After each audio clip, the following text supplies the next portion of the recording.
ಯಾಕಮ್ಮ ಜನ್ಪುಟ ಹೊರಗಡೆ ಕರ್ಕೊಂಡ್ಬಂದೆ?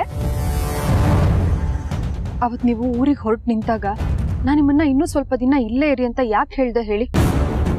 ನಮ್ಮ ಪಾರ್ವತಿ ಅಕ್ಕನ್ನ ಸಮಾಧಾನ ಮಾಡಿ ಅವ್ರು ಮತ್ತೆ ನಮ್ಮ ಮನೆಗೆ ವಾಪಸ್ ಕರೆಯೋದಕ್ಕೆ ನಿಮ್ಮಿಂದ ಏನಾದರೂ ಸಹಾಯ ಆಗುತ್ತಾ ಅಂತ. ಆದ್ರೆ ಈಗ ನಿಮ್ಮನ್ನ ಅವತ್ತೇ ಊರಿಗೆ ಹೋಗ್ಬಿಡಿ ಅಂತ ಹೇಳ್ಬಿಡ್ಬೇಕಿತ್ತು ಅನಿಸ್ತಿದೆ. ಯಾಕಮ್ಮ ಮಗಳು ಹೀಗೆಲ್ಲ ಮಾತಾಡ್ತಾ ಇದೀಯಾ? ಚಿಕ್ಕಮ್ಮ, ನಾನು ಕೇಳಿದ ಪ್ರಶ್ನೆಗೆ ಉತ್ತರ ಕೊಡಿ. ಸತ್ಯನೇ ಹೇಳ್ಬೇಕು. ಅದೇನು ಅಂತ ಕೇಳಮ್ಮ. ನಮ್ಮ ಪಾರ್ವತಿ ಅಕ್ಕ ನಮ್ಮಿಂದ ಶಾಶ್ವತವಾಗಿ ದೂರ ಉಳಿಬೇಕು ಅಂತ ನಿಮ್ಮ ಮನ್ಸಲ್ಲಿ ಇನ್ನೂ ಉಳಿದಿದ್ಯಾ?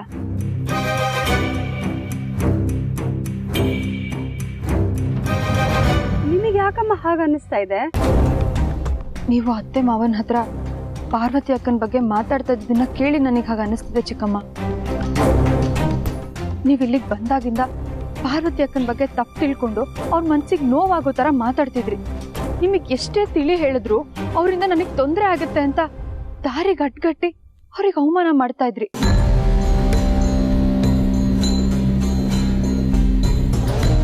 ಈಗಲೂ ಅಕ್ಕನಿಂದ ನನಗೆ ತೊಂದರೆ ಆಗುತ್ತೆ ಅಂತ ಅನ್ಕೊಂಡು ಅವ್ರನ್ನ ನಮ್ಮಿಂದ ದೂರ ಇಡೋದಕ್ಕೆ ನಿಮಗೆ ಸಿಗೋ ಅವಕಾಶಗಳನ್ನೆಲ್ಲ ನೀವು ಬಳಸ್ಕೊಳ್ತಿದ್ದೀರಾ ಅಂತ ಅನಿಸ್ತಿದೆ. ನಿನ್ನ ಅನಿಸಿಕೆ 100% ನಿಜ. ಆದ್ರೆ ನಾನು ನಿನ್ನ ಹತ್ರ ಒಪ್ಕೊಳಕ್ಕಾಗಲ್ಲ ಅಷ್ಟೆ. ಅತ್ತೆ ಮತ್ತೆ ಮಾವನ್ ಮುಂದೆ ನಿಮಗೆ ಇದನ್ನ ನೇರವಾಗಿ ಕೇಳಿ ನಿಮ್ ಗೌರವನ ಕಡಿಮೆ ಮಾಡೋದು ನನಗೆ ಇಷ್ಟ ಇರಲಿಲ್ಲ. ಅದಕ್ಕೆ ಅವ್ರ ಮುಂದೆ ನಾನೇನು ಮಾತಾಡ್ಲಿಲ್ಲ. ಚಿಕ್ಕಮ್ಮ, ನೀವ್ ಏನೇ ಮಾಡಿದ್ರು ಅದ್ರ ಹಿಂದೆ ನನಗೆ ಒಳ್ಳೇದಾಗ್ಬೇಕು ಅನ್ನೋ ಉದ್ದೇಶ ಇದೆ ಅಂತ ನನಗೆ ಚೆನ್ನಾಗಿ ಗೊತ್ತು. ಅದಕ್ಕೆ ನೀವಂದ್ರೆ ನನಗೆ ತುಂಬಾ ಗೌರವ, ಪ್ರೀತಿ. ಹಾಗೆ ಪಾರ್ವತಿ ಅಕ್ಕನ ಮೇಲೂ ನನಗೆ ತುಂಬಾ ಪ್ರೀತಿ ಇದೆ. ಯಾಕಂದ್ರೆ ಅವರು ನನಗೆ ತುಂಬಾ ಒಳ್ಳೇದನ್ನ ಬಯಸ್ತಾರೆ ಚಿಕ್ಕಮ್ಮ. ಮದ್ವೆಗ್ ಮೊದ್ಲು ನೀವ್ ನನ್ ತವರಾದ್ರೆ ಮದ್ವೆ ನಂತರ ಪಾರ್ವತಿ ಅಕ್ಕನೇ ನನ್ ತವರು. ಅದಕ್ಕೆ ಒಂದ್ ತವ್ರ ಮನೆಯಿಂದ ಇನ್ನೊಂದ್ ತವ್ರ ಮನೆಗೆ ನೋವಾದ್ರೆ ಅದನ್ನ ನಾನು ಹೇಗ್ ಸಹಿಸ್ಕೊಳ್ಳಿ ಹೇಳಿ? ಹೊರಗಿನವರಿಂದ ನೋವಾದ್ರೆ ಅದರಿಂದ ಹೊರಗೆ ಬರೋದಕ್ಕೆ ಏನಾದ್ರೂ ದಾರಿ ಹುಡುಕ್ಬೋದು ಚಿಕ್ಕಮ್ಮ. ನೀವು ಒಳಗಿನವ್ರೆ ನಮಗ್ ನೋವು ಕೊಡ್ಲೇಬೇಕು ಅಂತ ಕಾತ್ ಕೂತಿದಾರೆ ಅನ್ನೋ ಅನುಮಾನ ಶುರು ಆದ್ರೆ ಆ ಭಯದಿಂದ ನಮ್ ನೆಮ್ಮದಿನೇ ಹಾಳಾಗ್ಬಿಡುತ್ತೆ. ನಿಜ ಹೇಳಿ ಚಿಕ್ಕಮ್ಮ, ಪಾರ್ವತಿ ಅಕ್ಕನಿಂದ ನನಗೇನಾದ್ರೂ ತೊಂದರೆ ಆಗತ್ತೆ ಅಂತ ತಪ್ಪು ತಿಳ್ಕೊಂಡು ಅವ್ರು ಮತ್ತೆ ನಮ್ಮ ಮನೆಯವ್ರಿಗೆ ಹತ್ರ ಆಗ್ಬಾರ್ದು ಅಂತ ಅತ್ತೆ ಮಾವನ ಹತ್ರ ಹಾಗೆ ಮಾತಾಡ್ತಿದ್ರಾ? ಖಂಡಿತವಾಗ್ಲೂ ಇಲ್ಲಮ್ಮ. ನಿಮ್ಮ ಅತ್ತೆ ಘನತೆ ಬಗ್ಗೆ ಯೋಚನೆ ಮಾಡಿನೇ ನಾನು ರೀತಿ ಮಾತಾಡಿದ್ದು. ಬೇಡ ಚಿಕ್ಕಮ್ಮ, ಅಕ್ಕ ಭಾವನ ಈ ಮನೆಗೆ ಕರ್ಕೊಂಡು ಬರೋ ವಿಷಯದಲ್ಲಿ ಇಲ್ಲ, ಅವರಲ್ಲಿ ಇರೋ ಅಷ್ಟು ಕಾಲ ಅವ್ರಿಗೆ ಎಲ್ಲದರಲ್ಲೂ ಅನುಕೂಲ ಮಾಡಿಕೊಡೋ ವಿಷಯದಲ್ಲಿ ಅತ್ತೆ ಮಾವ ಏನೇ ತೀರ್ಮಾನ ಮಾಡಿದ್ರು, ಎಷ್ಟೇ ಪ್ರಯತ್ನ ಪಟ್ರು ನೀವದನ್ನ ತಡಿಬೇಡಿ. ಇಲ್ಲ ಅಂದ್ರೆ ಇಬ್ರು ಬಸ್ರಿ ಹೆಂಗಸಲ್ಲಿ ಯಾರಾದ್ರೂ ಒಬ್ರು ಮನೆಯಿಂದ ಹೊರಗೆ ಹೋಗ್ಬೇಕು ಅಂದಾಗ ನಾನೇ ಅವತ್ತು ಅಪ್ಪನ ಮನೆಗೆ ಹೋಗ್ಬಿಡ್ಬೇಕಿತ್ತೇನೋ ಅನ್ನೋ ಗಿಲ್ಟ್ ಶುರು ಆಗುತ್ತೆ ನಂಗೆ.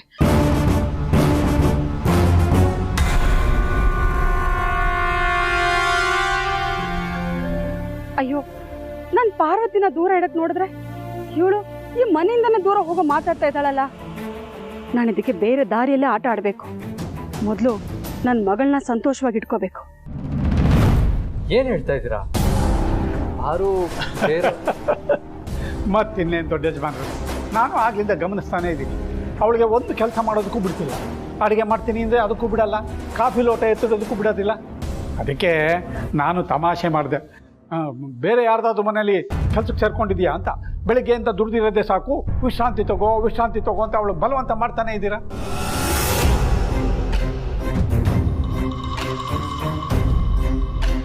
ಓಹ್, ನೀವು ಆ ಅರ್ಥದಲ್ಲ ಹೇಳಿದ್ದು. ಸರ್ತಿ ಪಾರುಗೆ 5 ತುಂಬಿ 6ನೇ ತಿಂಗಳಿಗೆ ಬಿತ್ತಲ್ಲ, ಅವಳಿಗೆ ಇವಾಗ ಸಾಧ್ಯವಾದಷ್ಟು ವಿಶ್ರಾಂತಿ ಕೊಡಬೇಕು. ಅದಕ್ಕೆ ಹಾಗಂದ್ರೆ ಅಷ್ಟೇ. ನಿಮ್ಮ ಮಗಳನ್ನ ಇಷ್ಟಾದ್ರೂ ಕಂಟ್ರೋಲಿಗೆ ತಗೊಳ್ಳಿಲ್ಲ ಅಂದರೆ ಅವಳು ತಾನು ಬಸ್ರಿ, ತಾನು ಆರೈಕೆ ಮಾಡಿಸ್ಕೊಬೇಕು, ತಾನು ವಿಶ್ರಾಂತಿ ತಗೋಬೇಕು ಅನ್ನೋದನ್ನ ಮರ್ತು ಬಿಡ್ತಾಳೆ. ಅದಕ್ಕೆ ಈ ರೀತಿ ದಬಾಯಿಸಿ ಅವಳ ಒಂದು ಕಡೆ ಕೂರಿಸ್ಬೇಕು. ಇದಕ್ಕೆ ಪಾರು ಅಪ್ಪನಾಗಿ ನನ್ನ ಒಪ್ಪಿಗೆನೂ ಇದೆ. ಅಯ್ಯೋ ಅಪ್ಪ, ಆದ್ರೆ ಈ ಅಕ್ಕ ಪಾಪ ಬಾವನ ಒಳ್ಳೆ ಉದ್ದೇಶನ ಅರ್ಥನೇ ಮಾಡ್ಕೋತಿಲ್ಲ. ಮೊನ್ನೆ ಏನಂತಿದ್ಲು, ಅಪ್ಪ ನಾನು ಈ ಮನೆಯೊಳೆ ತಾನೆ, ನನ್ನ ಕೈಲಾಗಿದ್ದ ಕೆಲಸ ಮಾಡ್ತೀನಿ, ನನಗೆ ಯಾರ ಅಪ್ಪನೇನೂ ಬೇಕಾಗಿಲ್ಲ ಅಂತ. ಆದ್ರೆ ಇವತ್ತು ಈ ಜಗಳ ಗಂಟೆ ಹಂಗೆ ಜಗಳ ಮಾಡಿದ್ರೆ ಏನ್ ಮಾಡ್ತೀಯ? ಏಯ್ ಗಣಿ, ನನ್ನನ್ನ ಜಗಳ ಗಂಟೆ ಅಂತೀಯನ? ಅಯ್ಯೋ ಅಯ್ಯೋ ಅಕ್ಕ ಅಕ್ಕ, ಇಲ್ಲ ಇಲ್ಲ ಇಲ್ಲ ನನ್ನ ಹೆಂಡತಿನ ಜಗಳ ಗಂಟಿ ಅಂತ ಹೇಳ್ತೀಯಾ? ಕಿವಿ ಹಿಂಡು ಬಾ ಪ್ಲೀಸ್. ಅಯ್ಯೋ ಅಯ್ಯೋ ಬಿಡಕ್ಕ.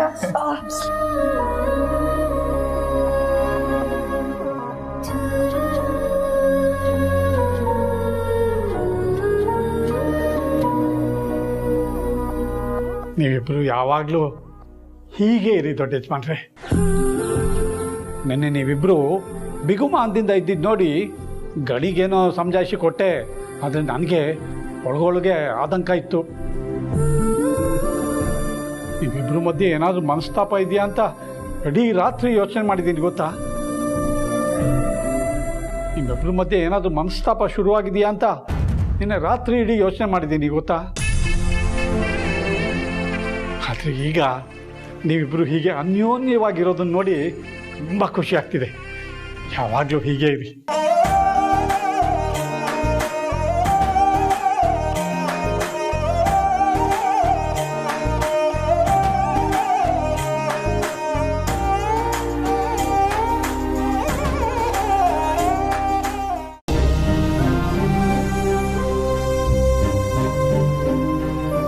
ಜನನಿ ಪುಟ್ಟ, ಇಷ್ಟೇನಾ ಕಂದ ನೀನು ಚಿಕ್ಕಮ್ಮನ ಅರ್ಥ ಮಾಡ್ಕೊಂಡಿರೋದು? ಎಲ್ಲ ಅಮ್ಮಂದ್ರ ತರ ನಾನು ಸಹಜವಾಗಿ ನನ್ನ ಮಗಳಿಗೆ ಒಳ್ಳೇದಾಗ್ಲಿ ಅಂತ ಆಸೆ ಪಡ್ತೀನಿ. ಹಾಗಂತ ಕಂಡವ್ರ ಮಗಳನ್ನ ಬಾವಿಗೆ ತಳ್ಳಿ ಆಳ ನೋಡೋಕ್ ಕೆಟ್ಟ ಬುದ್ಧಿ ನನಗಿಲ್ಲಮ್ಮ, ಇಲ್ಲ. ನಾನು ಈ ಮನೆಗೆ ಬರ್ತಿದ್ದ ಹಾಗೆ ಆ ದಾಮಿನಿ ಮಾತನ್ನ ಕಟ್ಕೊಂಡು ಪಾರ್ವತಿ ಮನ್ಸನ್ನ ನೋಸಿದನು ನಿಜ. ನೀ ನನಗೆ ಪಾರ್ವತಿ ಬಗ್ಗೆ ಹೇಳಿದ್ಮೇಲೆ ನನಗೂ ಪಾರ್ವತಿ ಒಳ್ಳೆತನದ ಬಗ್ಗೆ ಅರ್ಥ ಆಯ್ತು. ಇನ್ನು ಆ ರಾಣನಿಂದ ನಿನ್ನ ಅಳಿಯಂದ್ರನ್ನ ಬಚಾವ್ ಮಾಡಕ್ಕೆ ಅವರಿಬ್ರು ಗಂಡ ಹೆಂಡತಿ ಮಾಡಿರೋ ತ್ಯಾಗ ಗೊತ್ತಾದ್ಮೇಲಂತೂ ನನಗೆ ಪಾರ್ವತಿ ಮೇಲೆ ತುಂಬಾನೇ ಗೌರವ ಬಂದ್ಬಿಟ್ಟಿದೆ ಕಂದ. ಅದಕ್ಕೆ ನಾನು ಕೂಡ ಪಾರ್ವತಿ ಆದಷ್ಟು ಬೇಗ ಈ ಅರಸನ್ ಕೋಟೆಗೆ ಬರ್ಲಿ ಅಂತಾನೆ ಹೀಗೆಲ್ಲ ಮಾಡ್ತಿರೋದು.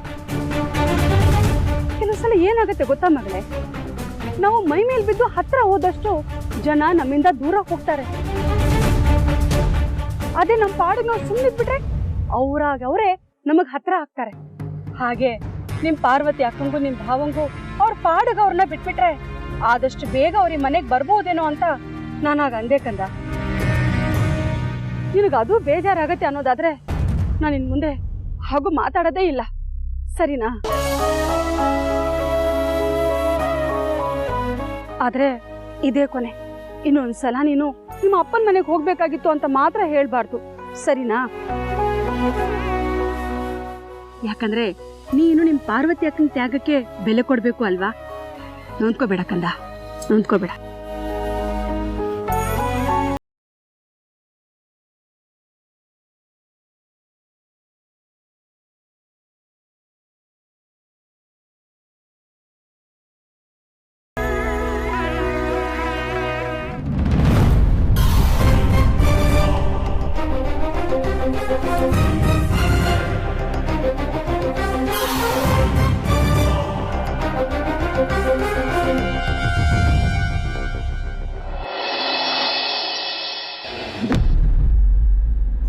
ಪ್ರೀತು, ನೆನ್ಪಿದೆ ತಾನೆ?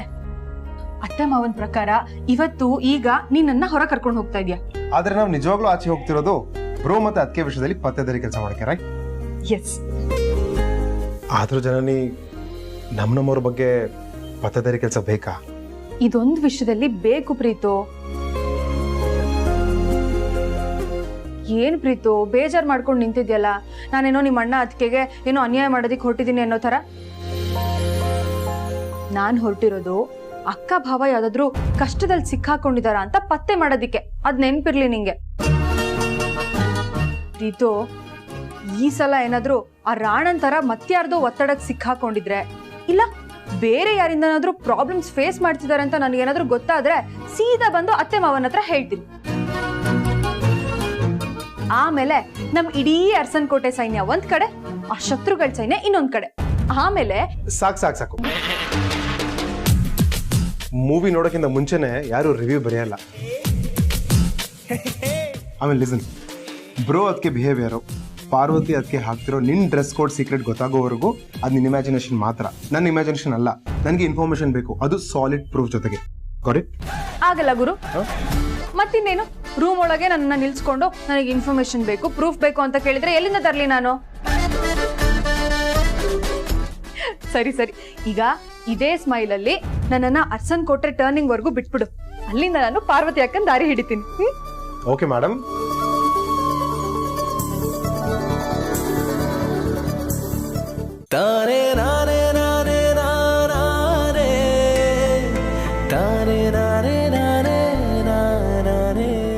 ಅತ್ತೆ, ಬಾಮ ಜನನಿ, ನಾನೇ ನಿನ್ನನ್ನ ಕರೆಯೋಣ ಅನ್ಕೊಂಡಿದ್ದೆ. ಏನ್ ವಿಷಯ ಅತ್ತೆ? ನನ್ನ ಎರಡೂ ಮೊಮ್ಮಕ್ಕಳಿಗೂ ಸ್ವೆಟರ್ ಹೆಣಿಯೋಣ ಅನ್ಕೋತಾ ಇದ್ದೀನಿ.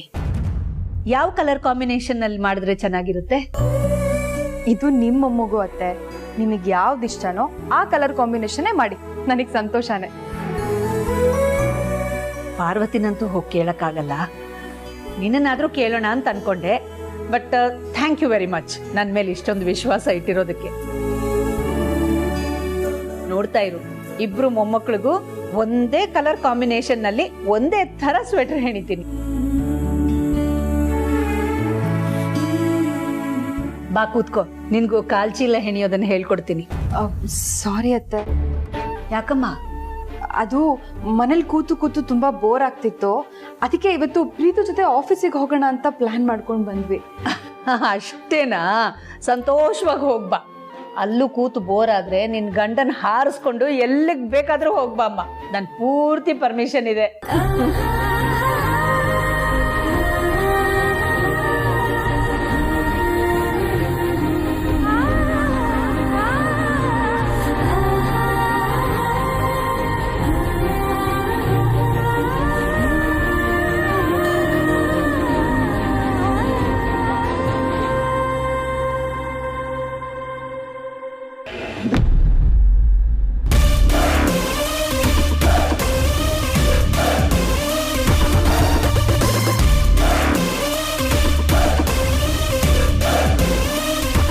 ಸರಿ ಪ್ರೀತು, ನೀನ್ ಹೊರಡು. ಓಯ್, ನಿನ್ನ ಈ ಪರಿಸ್ಥಿತಿಯಲ್ಲಿ ಬಿಟ್ಟು ಹೋಗಿ ನನಗಂತೂ ಮನಸ್ಸಿಲ್ಲ. ಒಂದು ಕೆಲಸ ಮಾಡೋಣ, ನಾನು ನಿಮ್ಮ ಜೊತೆ ಬರ್ತೀನಿ, ಇಬ್ರು ಸೇರಿ ಈ ಡೆಟೆಕ್ಟಿವ್ ಕೆಲಸ ಮಾಡೋಣ. ಬೇಡ ಪ್ರೀತು, ನೀನ್ ಕಾರಲ್ಲಿ ನಿಲ್ಸ್ಕೊಂಡಿದ್ರೆ ಭಾವಂಗ್ ಅನುಮಾನ ಬರಲ್ವಾ? ನಾವ್ ಅವ್ರನ್ನ ಫಾಲೋ ಮಾಡ್ಬೇಕು ಅಂದ್ರೆ ಅವ್ರ ಆಟೋ ಇಂದನೇ ಹೋಗ್ಬೇಕು. ನಿನ್ ಕಾರು ಅಂತ ಭಾವಂಗ್ ಗೊತ್ತಾದ್ರೆ ಅವ್ರು ತಪ್ಪಿಸ್ಕೊಂಡ್ಬಿಡ್ತಾರೆ. ನೀನೇನು ಟೆನ್ಷನ್ ಮಾಡ್ಕೋಬೇಡ, ನಾನು ಸೇಫ್ ಆಗಿ ಹೋಗ್ಬಿಟ್ಟು ಬರ್ತೀನಿ, ಆಯ್ತಾ? ನಾನು ಕಾಲ್ ಮಾಡ್ತೀನಿ ನಿಂಗೆ. ಶೋರಾ? ಸರಿ, ಕಾಲ್ ಮಾಡು.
ಆ ಆಟೋ ಹಿಂದೆ ಪಾರು ಅಂತ ಬರ್ದಿದ್ಯಲ್ಲ, ಆ ಆಟೋನ ಒಂಚೂರು ಫಾಲೋ ಮಾಡಿ.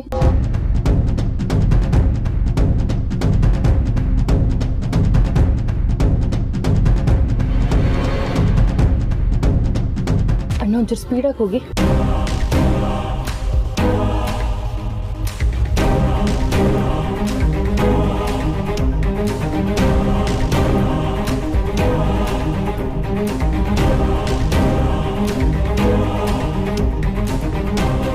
ಆಟೋ ಮಿಸ್ ಆಗಬಾರ್ದು, ಬೇಗ ಫಾಲೋ ಮಾಡಿ.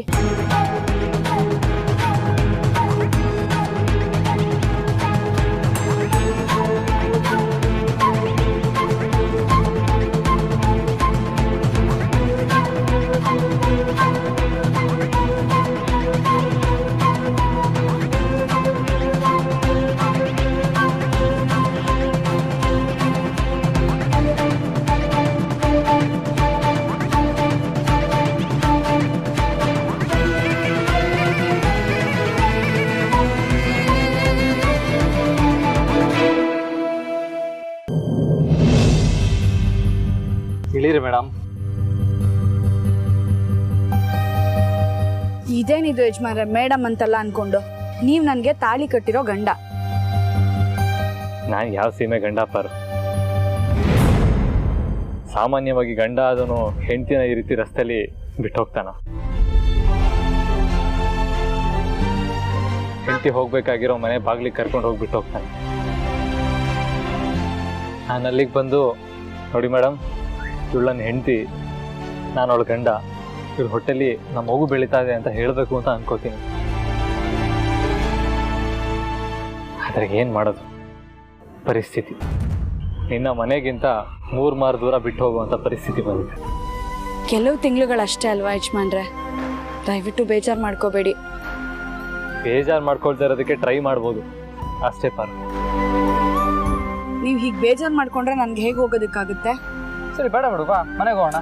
ಯಜಮಾನ್ರೆ, ಅಕ್ಕವ್ರ ಬಗ್ಗೆನೂ ಸ್ವಲ್ಪ ಅರ್ಥ ಮಾಡ್ಕೋಬೇಕು ಅಲ್ವಾ? ಪಾಪ ತುಂಬ ಒಳ್ಳೆಯವರು ಅವರು. ಅವ್ರ ಮುಖ ನೋಡ್ಕೊಂಡು ಇನ್ನ ಕಳಿಸ್ತಾ ಇದ್ದೀನಿ ಅಷ್ಟೇ. ಆದರೆ ಹುಷಾರು, ಏನಾದರೂ ಕಷ್ಟ ಆದರೆ ತಕ್ಷಣ ನನಗೆ ಫೋನ್ ಮಾಡಬೇಕು, ನಾನು ಬಂದ್ಬಿಡ್ತೀನಿ. ಹೆದರ್ಕೋಬೇಡಿ ಯಜಮಾನ್ರೆ, ಅಂತ ಸಂದರ್ಭ ಬರೋದಿಲ್ಲ. ಅಂತ ಸಂದರ್ಭ ಬರಲ್ಲ ಅಂತ ಹೇಗೆ ಹೇಳ್ತೀಯಾ? ನೋಡು, ಆರೋಗ್ಯದ ವಿಷಯದಲ್ಲಿ ಈ ಥರ ಅಸಡ್ಡೆ ತೋರಬಾರ್ದು.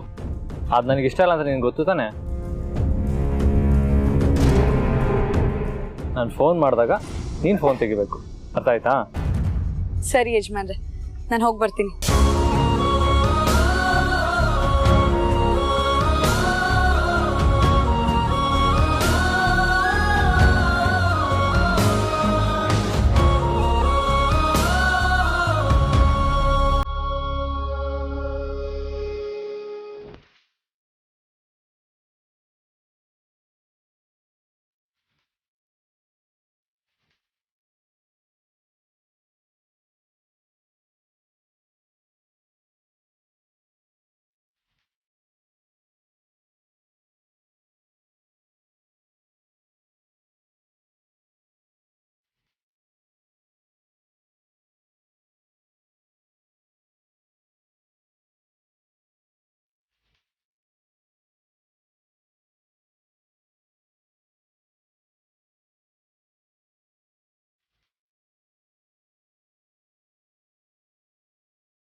ಇದ್ಯಾರ ಮನೆ? ಅಕ್ಕ ಯಾಕೆ ಇಲ್ಲಿಗೆ ಬಂದಿದ್ದಾರೆ?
ಇವತ್ತು ಅವಲಕ್ಕಿ ಉಪ್ಪಿಟ್ಟು ತಿನ್ಬೇಕು ಅಂತ ಅನಿಸ್ತಿದೆ, ಮಾಡ್ತೀರಾ?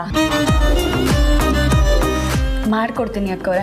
ಹಾಗೆ ಮಧ್ಯಾಹ್ನದ ಅಡುಗೆ ಏನು ಬೇಕು, ರಾತ್ರಿಗೆ ಏನು ಅಡುಗೆ ಮಾಡಿ ಡಬ್ಬಿಗೆ ಹಾಕಿಡ್ಬೇಕು ಅಂತ ಹೇಳಿಬಿಟ್ರೆ ಅದು ಮಾಡಿಟ್ಬಿಡ್ತೀನಿ.